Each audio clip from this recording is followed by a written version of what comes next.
Welcome to all of you.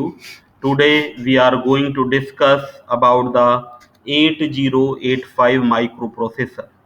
As we know that 8085 is the classical microprocessor, or it is a 8-bit microprocessor designed by the Intel in 1977 using the NMOS technology.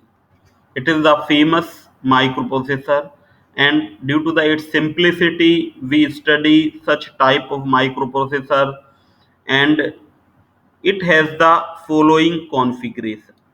Some configuration of the 8085 microprocessor are 8-bit data bus, 16-bit address bus. Data bus means the bus that carry the data. So it can take only 8-bit data at a time. अगर हम एक बार में data को ले जाएं तो हम केवल 8 बिट डाटा को एक बार में ले जा सकते हैं इसके through. That is the eight bit data can be communicated. It has the 16-बिट एड्रेस बस. जो हमारी एड्रेस बस है वो 16 बिट की होती है. तो it can address up to the 64 kilobyte memory. That is the memory of the such type of microprocessor. A 16-बिट प्रोग्राम काउंटर, जो प्रोग्राम काउंटर है वो 16 बिट का होता है. Stack pointer register is also 16-बिट register, and it contain the 6 eight bit register. इसमें जो 6 8-बिट के रजिस्टर्स होते हैं जो कि हमारे B, C, D, E, H, L, these are the 6 8-bit register that the microprocessor contain. All these are the 8-bit register, or these can also be used as a 16-bit in the pair. Microprocessor also required, as we know, the microprocessor required the power supply. So it used the plus 5 volt supply to operate at 3.2 megahertz single phase clock. तो 3.2 megahertz का oscillator भी हम use करते हैं. तो application like washing machine, microwave ओवन्स, mobile phones, यहाँ पर सब हम इन सब जगह पर इसका मिनिएचर फॉर्म माइक्रो कंट्रोलर को यूज करते हैं. Now we see the architecture of the 8085 microprocessor. So if we see the architecture of the 8085 microprocessor, then we see it is the architecture of the 8085 microprocessor as we can see here. यहाँ पर हमको इसका architecture दिखाई दे रहा है. तो इसमें it contain the there are the several block, और that it contain like the one block is the serial input output control. Another block is the interrupt control is the another block. One is the accumulator. These are the temporary register, flex, arithmetic logic unit, ALU, instruction decoder and machine cycle encoding, instruction register. There are the several. These are the multiplexers and registers here, and address buffer and data address buffer,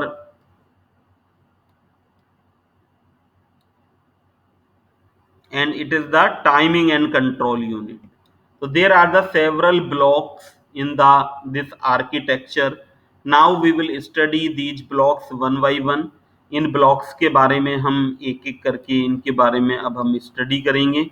तो first we will see that what are the different blocks, and we will study about these blocks. So first is the accumulator. Accumulator is the important 8-bit register used to perform arithmetic logic operations. उनके data को load करने के काम में आता है. और it is connected to internal data bus and ALU. जो ALU अर्थमेटिक लॉजिक यूनिट होता है उससे ये हमारा अकुमुलेटर है वो कनेक्टेड रहता है. अकुमुलेटर को हम ए से डिनोट कर देते हैं. इस रजिस्टर को 8-बिट का रजिस्टर होता है और इससे ये कनेक्टेड रहता है. It is also connected with the data बस से जो डाटा को ले जा रही हैं उनसे भी ये कनेक्टेड होता है.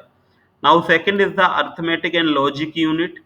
it perform the arithmetic and logic operations like the addition, subtraction and or ये operations perform करता है.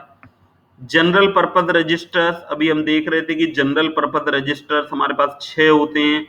BCDEHL, और ये हर रजिस्टर 8 बिट का होता है। इनको हम पेयर में भी यूज कर सकते हैं। पेयर का मतलब अगर हमारे पास 8 बिट का डाटा है तो हम इनमें से एक रजिस्टर को यूज कर लें। अदरवाइज हम क्या कर सकते हैं कि B और C दोनों को हम एक साथ 16 बिट की तरह यूज कर सकते हैं। इसी तरह DE को हम एक साथ यूज कर सकते हैं। इसी तरह से HL को हम यूज कर सकते हैं 16 बिट की तरह।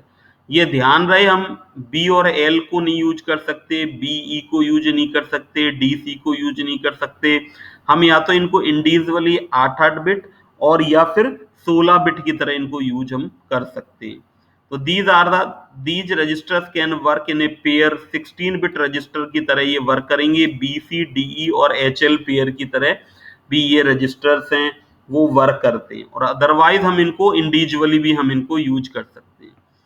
Now important register is the program counter, जिसको हम PC से भी डिनोट कर देते हैं। ये भी हमारा 16 बिट का रजिस्टर होता है। इसको हम यहाँ पर दिखा सकते हैं कि ये हमारा प्रोग्राम काउंटर जो रजिस्टर होता है that is the 16 bit register PC। तो PC का जो हमारा रोल होता है, बिकॉज जहाँ पर जो माइक्रो प्रोसेसर होता है उसमें जो मेमोरी हमारी होती है, तो suppose it is the our micro processor का, और ये हमारा जो मेमोरी है that is segmented.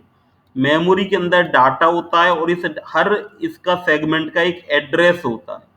Suppose 2086 is the address, 2087 is the address of the another segment, 2088। इस तरह से हमारे पास सेवरल एड्रेस के जो सेगमेंट्स होते हैं और इनके अंदर हम अलग अलग डाटा को स्टोर करते हैं। सपोज वी स्टोर द 23, 21, इस तरह से डिफरेंट डाटा को हम यहाँ पर स्टोर करते रहते हैं। तो अब हमारा क्या होता है कि जो हमारा प्रोग्राम काउंटर होता है, it is A 16 bit register used to store the memory address location of the next instruction to be executed। जो हमारी नेक्स्ट इंस्ट्रक्शन एग्जीक्यूट होने वाली है उसका एड्रेस, सपोज हम अभी 2086 में 21 को एग्जीक्यूट कर रहे हैं, फिर उसके बाद 2087 होगा, तो 2087 जो एड्रेस है ये हमारा प्रोग्राम काउंटर में स्टोर होगा, जिससे माइक्रो प्रोसेसर को पता रहे कि अब हमें इसके बाद कौन सी इंस्ट्रक्शन को एग्जीक्यूट करना है। Now the stack pointer register, stack pointer register को हम SP से भी डिनोट कर देते हैं, स्टैक पॉइंटर रजिस्टर। तो स्टैक पॉइंटर रजिस्टर जो हमारा होता है that is also used for the purpose of the pop और पुल इंस्ट्रक्शंस के साथ में काम में आता है। तो this works like a stack की तरह वर्क करता है, और ये हमारा इंक्रीमेंट डिक्रीमेंट दो हो जाते हैं इसमें पुश और पॉप ऑपरेशन के बाद। सपोज हमने पुश और मेमोरी एड्रेस दे दिया, जो मेमोरी पे हम सपोज पुश 2084 हमने दे दिया, तो पुश इंस्ट्रक्शन के बाद, पुश का मतलब होता है धक्का देना, तो हमारा ये माइक्रो प्रोसेसर में ये क्या होगा, ये यहाँ पर हमारा मूव कर जाएगा। तो हमारे अगली दो इंस्ट्रक्शन 2085 और 6 में ये डाटा है वो स्टोर होगा। इन दो एड्रेस के बाद का एड्रेस 2086 आ जाएगा। जब हम पुश इंस्ट्रक्शन देंगे तो our data will store in the 2086। इसी तरह पॉप से हम दो पीछे चले जाएंगे इंस्ट्रक्शंस के एड्रेस में। नाउ द टेम्परेरी रजिस्टर, हमारे पास W और Z दो टेम्परेरी रजिस्टर भी 8-8 बिट के होते हैं, जिनमें हम टेम्परेरी डाटा को स्टोर करते हैं। Flag register is the used for, now next is the flag register. तो flag register is very important register, और ये फ्लैग रजिस्टर जो हमारे होते हैं these are used for telling the condition of the accumulator. तो देयर आर द 5 फ्लैग्स हमारे पास इंपॉर्टेंट होते हैं, sign flag, zero flag, auxiliary carry flag, parity flag and carry flag. But ये हमारा फ्लैग रजिस्टर जो होता है वो 8 बिट का होता है, इसको हम F से डिनोट करते हैं, that is denoted by F, और these it is a 8 bit register, but we are using here 5 flip flop, हम इसमें 5 फ्लिप फ्लॉप यूज करते हैं। तो carry flag according to the condition of the accumulator, अगर accumulator में हमारे पास address adding होने के बाद अगर कैरी आ रहा है तो कैरी फ्लैग हमारा सेट हो जाएगा। सेट का मतलब उस फ्लैग की जगह हमको 1 पुट करना है और रीसेट की जगह हमको 0 पुट करना है। तो अगर हमारा यहाँ पर ये सेट हो गया तो दैट विल बी 1 अदरवाइज 0। इसी तरह से पैरिटी फ्लैग, नंबर ऑफ 1 हमारे पास ओड और इवन किस तरह के आ रहे हैं। अगर डाटा हमारे पास जो 8 बिट का अवेलेबल है अकोमुलेटर में, उसमें अगर हमारे पास इस तरह से दैट इज द 1 2 3 4 5 6 7 8, अब हमारे पास 5 1 आ रहे हैं, इवन आ रहा है तो ये 0 हो जाएगा, ओड आ रहा है तो हमारा 1 हो जाएगा। इसी तरह से ऑक्सिलरी कैरी फ्लैग, अगर बिटवीन बीच में कहीं कैरी आ रहा है तो ये 1 होगा, अदरवाइज 0 होगा। अगर जेड सारे 0 हो जाते हैं अकोमुलेटर में तो ये सेट हो जाता है, तो इसकी वैल्यू 1 होगी, अदरवाइज इसकी वैल्यू 0 हो जाएगी। इसी तरह से अगर साइन नेगेटिव होगा तो वैल्यू हमारी 1 होती है, पॉजिटिव होता है तो 0 होती है। तो इस तरह से हमारे पास ये डिफरेंट फ्लैग्स हैं, वो हमारे अकोमुलेटर की कंडीशन को डिस्क्राइब करने के काम में आते हैं। माइक्रो प्रोसेसर के अंदर जो फ्लैग्स होते हैं, these are used for describing the condition of the accumulator. Now instruction register and decoder, ये भी हमारा 8 बिट का रजिस्टर होता है। ये when instruction is fetch from memory it is store in the instruction register में स्टोर हो जाती है, और इंस्ट्रक्शन डिकोडर है वो इंफॉर्मेशन को present in the instruction register, ये डिकोड करता है इंस्ट्रक्शंस को। टाइमिंग एंड कंट्रोल सर्किट जो हमारा होता है वो, इसमें हमारे पास जो सिग्नल्स होते हैं, these are the ready read, मतलब इसको हम रीड को इस तरह से दिखाएंगे, राइट इस तरह से, ALE, these are the status signals, DMA hold, HOLD, HLDA, reset in reset out, तो these are the different signals, और it provide timing and control signal to the microprocessor to perform operations. जब pin diagram हम study करेंगे तो हम इन signals के बारे में स्टडी करेंगे। नाउ इंटरप्ट कंट्रोल, इंटरप्ट का मतलब होता है अगर माइक्रो प्रोसेसर हमारा खुद कोई अपना काम कर रहा है, किसी प्रोग्राम को एग्जीक्यूट कर रहा है, और हमने एक्सटर्नली कोई अर्जेंट काम इसको दे दिया, तो ये पहले खुद के काम को छोड़कर इस काम को पूरा करेगा। तो इंटरप्ट इज द एक्सटर्नल, एक तरह से डिस्टरबेंस को इंडिकेट करते हैं। तो हमारे पास 5 इंटरप्ट होते हैं basically, INTR, RST 7.5, RST 6.5, RST 5.5 and trap. These are the 5 interrupt. Now serial input, serial output control. It consists the serial data communication by using these two instructions, SID or SOD. These instructions we can serially transfer the data. Now the address bus and address data buffer, content stored in the stack pointer and program counter is loaded into the address buffer and address data buffer to communicate with the CPU.